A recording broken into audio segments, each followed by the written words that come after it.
Turf Moor, May 9th, 1987. The most important day in the history of Burnley Football Club. After 105 years of often glorious existence, the future of the club hangs by the flimsiest of threads. Just 12 years after being the last small-town club to be relegated from the highest level of the game, the Clarets have plummeted to the very bottom of professional football. Ironically for Burnley, founder members of the world's first football league, FA Cup winners, twice league champions, twice in Europe, the Football League had chosen 1987 to be the first year that the team finishing bottom of the 4th division would be automatically relegated to the ignominy of the Vauxhall Conference. It just seemed to be written in the stars somehow that because they decided that season, when we were at our lowest ebb, swapping and changing managers for fun, struggling to get players in, there are players in that team who you knew gave the heart and soul for Burnley Football Club, and I think a lot of that was because they knew how lucky they were to be playing professional football.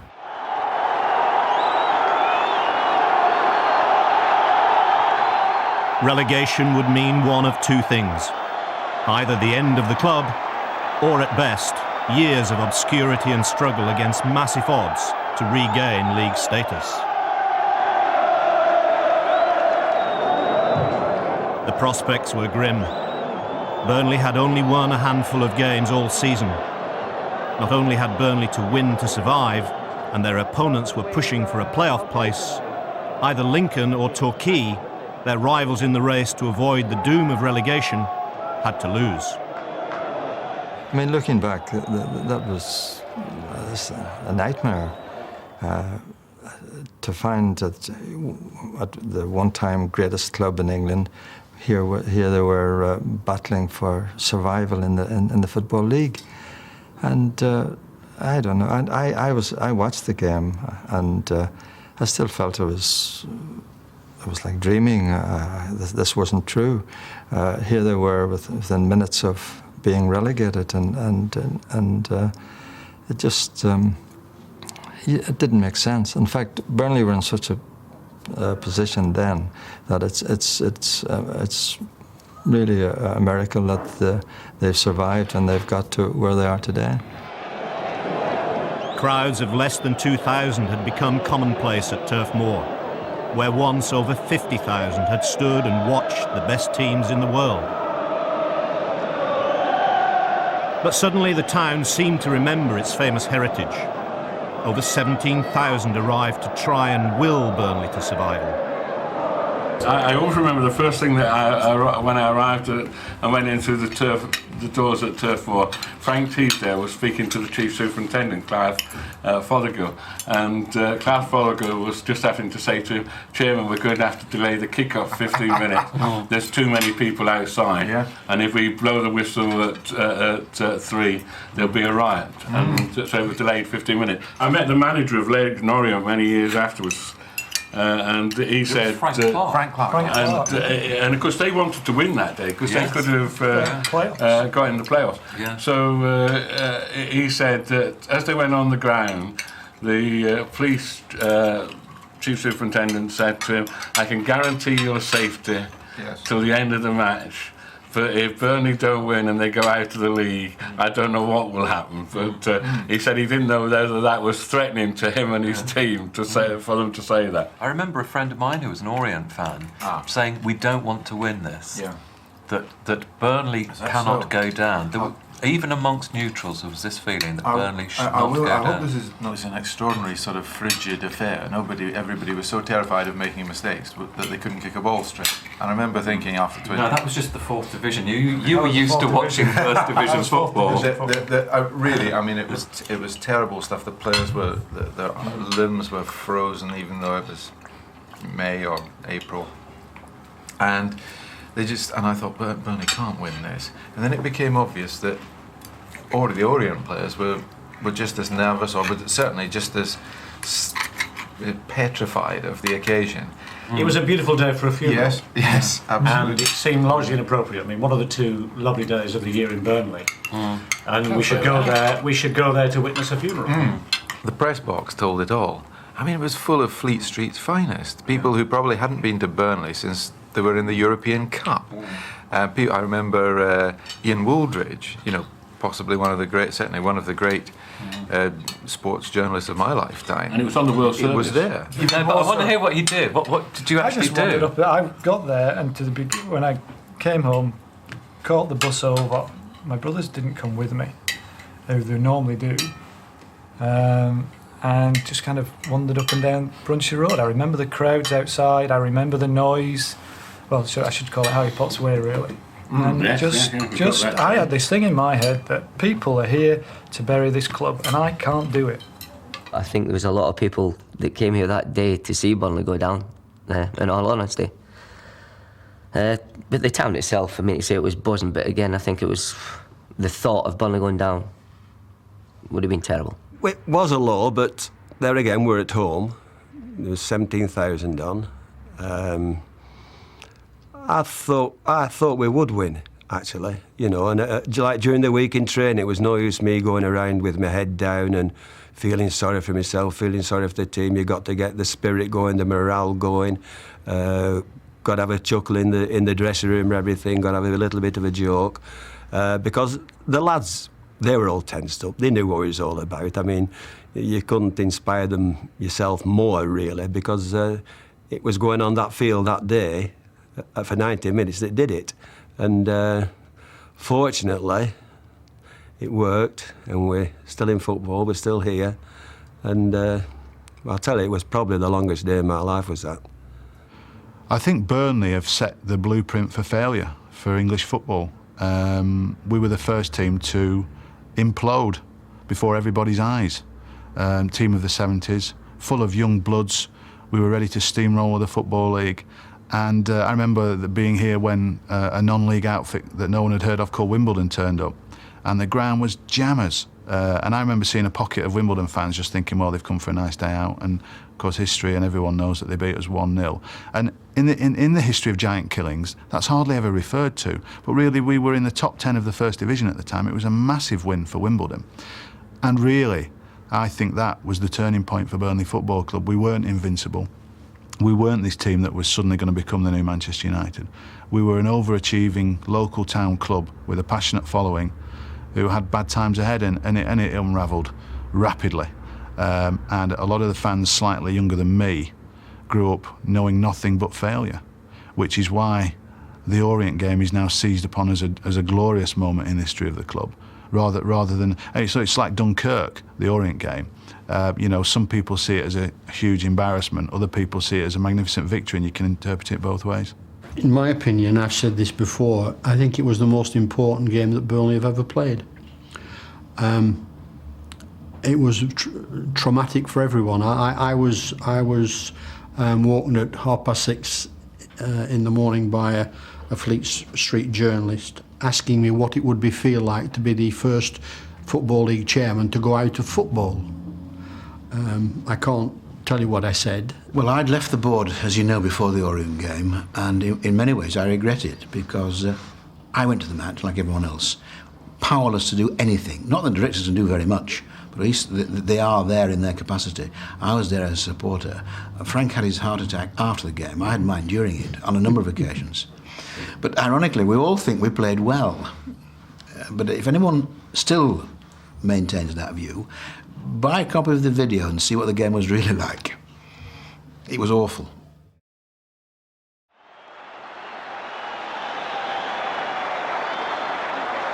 For those who were there, and for thousands more who were there in spirit, it will be forever etched in the Burnley folklore as the Orient game. The two captains, Ray Deakin for Burnley, Tommy Cunningham for Orient, with referee George Courtney from Spennymoor. Whoever wins this bit of the contest, Burnley know they have a massive following roaring them on here. The kickoff delayed for 15 minutes to get them all in, and there's more to come yet. And of course, news about Lincoln City's game at Swansea and Torquay's game at Plainmoor against Crewe just as important. Not only must Burnley win, but one of those two Lincoln or Torquay must lose if the Clarets are to survive. Burnley's fate not in their own hands anymore, but if they draw or lose, they're gone. They're out of the Football League, and with their serious financial troubles, who knows what the future will hold. So an absolutely critical moment this in Burnley's distinguished history. And just to complicate things, Orient aren't here just to make up the numbers. They must win if they're to stand a chance of making the playoffs. They've had a very good second half of the season. They too depend on other sides helping them, Aldershot and Colchester specifically, but Orient must win to stand a chance. The Burnley supporters used to grabbing at straws. Orient have a goalkeeper, David Cass, comparatively inexperienced. But there's an experienced player, Joe Gallagher, getting a skewed header away for a corner. Look at the attendance there in the B-hole end. Incredible. Pretty packed too in that penalty area. Dangerous moment in the opening seconds. Up goes Howard, it's a good one, it's off the line by young Peter Leibrook.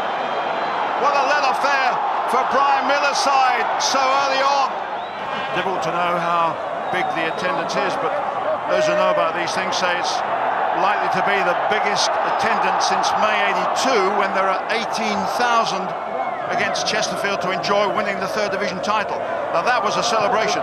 This could be the last rites. There's Leibrook with comfort. Leibrook's lost it to Cornwall. Orient looking dangerous here. Blocked. James is going to get it. And safely back to Joe Neenan. Joe Neenan, one of two ever presence in the side this season. They're going to need him here today.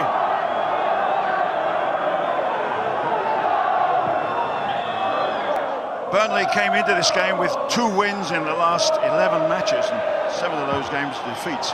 They've had some pretty nasty incidents in these home matches, some disasters even.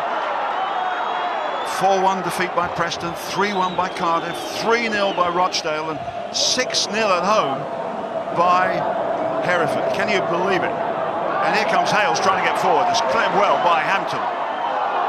Foul there, surely by Smalley. Now, can we get a touch of the 1970s here with this one? Leighton James, Runaway's up there, and away from under the bar by number 4, Smalley. Mark Smalley got Orient out of trouble there, and that's the sort of encouragement the crowd here need. Here's James. Chipping one in there for Gallagher. Oh, he didn't quite get a touch. Almost went in without him getting a touch, but that was better for Burnley. Of course, there are plenty of good supporters who couldn't come to this game. They couldn't actually face the tension of it. We're told that there are supporters pacing the pavements in Burnley, keeping in touch with the radio and telephones even, to just know what's going on here. Grukop on a good run. Played it wide to James. Toast him, they say. You can't do that anymore. But there's Malley. Oh, they almost had another opportunity. Not the greatest players to be put into the penalty area for the far post cross. They haven't got great height. But James again with a good cross, and very, very close for Burnley. Comfort. He's tricky, he's quick. But 18-year-old Leibrook is doing well here. Good play. Up to another 18-year-old, Devaney. Can he hold it up? Not quite good enough, because Cornwall's in there hard. And they're literally falling over themselves in anxiety. It's not pretty. It's not First Division football, but would you expect it in these circumstances? Certainly not. How many of those are regulars here at Turf Moor? How many of those will be regulars next season? They're enjoying things.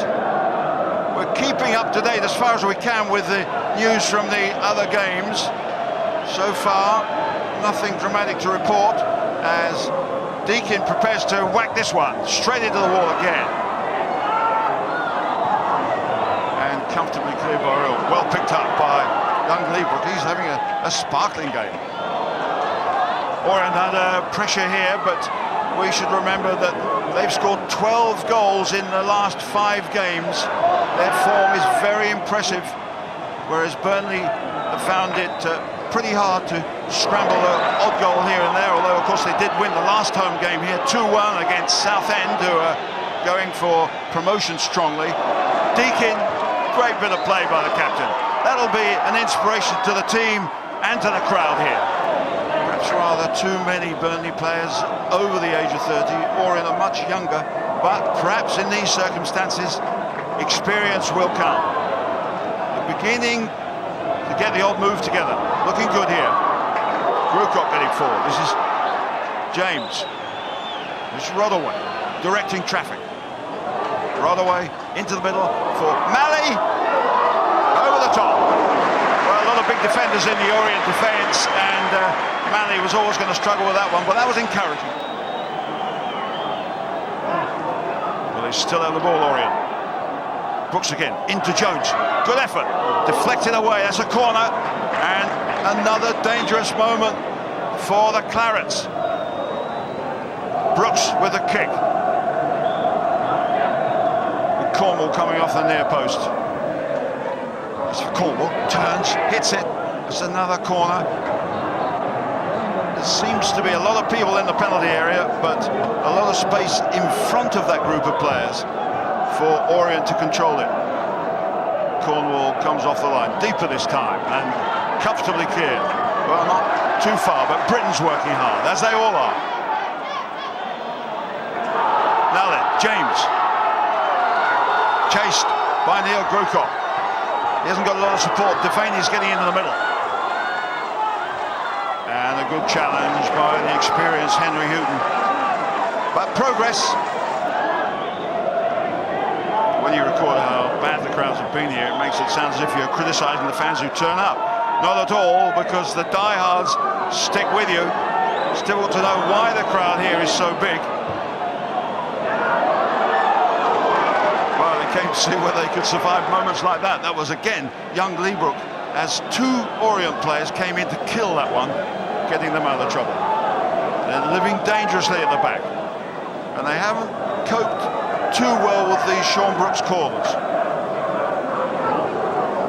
Cornwall again, that's a dangerous one. Away by Gallagher. Hooked in by Smalley. Well pulled out by Nina. Good shot, well held. Well, we're getting news that Lincoln apparently are one down, but we need to confirm that a little bit later. Hampton. There's Gallagher. And there's James. Well, that was a good effort. Leading scorer this season, Leighton James. Could have done with one there. That was a nice bit of play. Well, everything seems to be conspiring against Burnley at the moment. At the beginning of the week, there were 4 other teams in trouble apart from them, but Rochdale won a game in hand, and Tranmere were allowed to play last night on Friday, and they won. So now it's down to 3. So still, it's difficult for either side to gain control in midfield. And here's a problem here for Burnley as Godfrey hits the post. Deakin, I think, got a deflection, but that was a very nervous moment for Burnley. James in for Malley. Oh, that was a great effort. Phil Malley, not renowned as a goal scorer, is much more of a harrier and chaser, but they like that. That was just past the post. Godfrey into Hales and Jones and Cornwall, and that was a glaring miss by Orient. Burnley could have been heading for the Vauxhall Conference there. That was almost disaster. They get away with it. And here's Comfort. It's looking not at all good for Burnley. Great challenge by Ray Deakin. How many times have we said that? Now, here's Leibrook. What can they make out of this? Thump forward to the other 18-year-old, Devaney, holds it up well against Smalley. He's got Britton and Grucock with him. This is Britton. To Grucock. Past Henry Houghton. This is Grucock still. Grucock. Oh, Grucock, what a goal! What a fantastic shot by Neil Grucock on the stroke of half-time. It wasn't a great goal, it was a superb goal. Where did that one come from? Neil Grucock has put Burnley into the lead.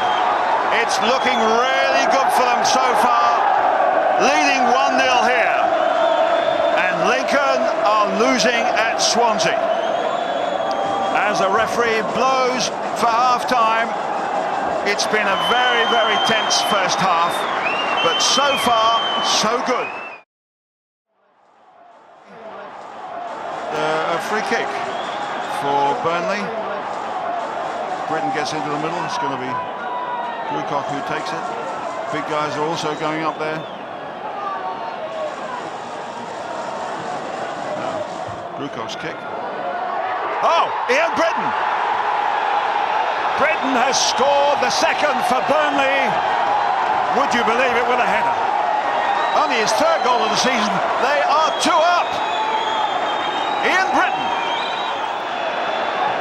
Well, it's a real party atmosphere here now at Turf Moor.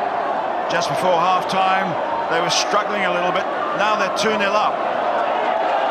But Orient are a good attacking side. They were 21st at the start of the year.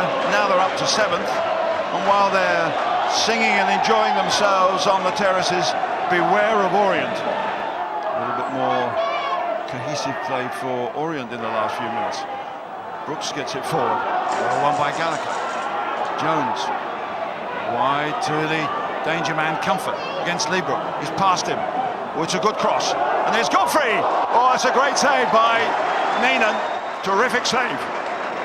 This is Brooks. In for Cornwall. Oh, Neenan's dropped it. Comfort! I think we were winning 2-0, weren't we? And then they scored. And then I had about 8 cameramen, 15 reporters all around the box, eagerly waiting for something else to happen. So I had to get rid of them as quick as I possibly could and still try and watch the game. But the last 20 minutes or so, agonising. It's 2-1 here, and there's a long, long time to go. Comfort. Again, a good cross. And Neenan has it. Deacon put him off with a good leap, but there's danger from Comfort every time. We think what it's like for the players, we think what it's like for the spectators, but what's it like for Brian Miller and Arthur Bellamy on that bench? Brian Miller, such a Burnley man through and through. What must he be suffering to see his beloved side struggling like this? So tense, so anxious, but it's still 2-1, and the news coming through is that the other results are still good for Burnley. So if it stays like this, they remain in the Football League.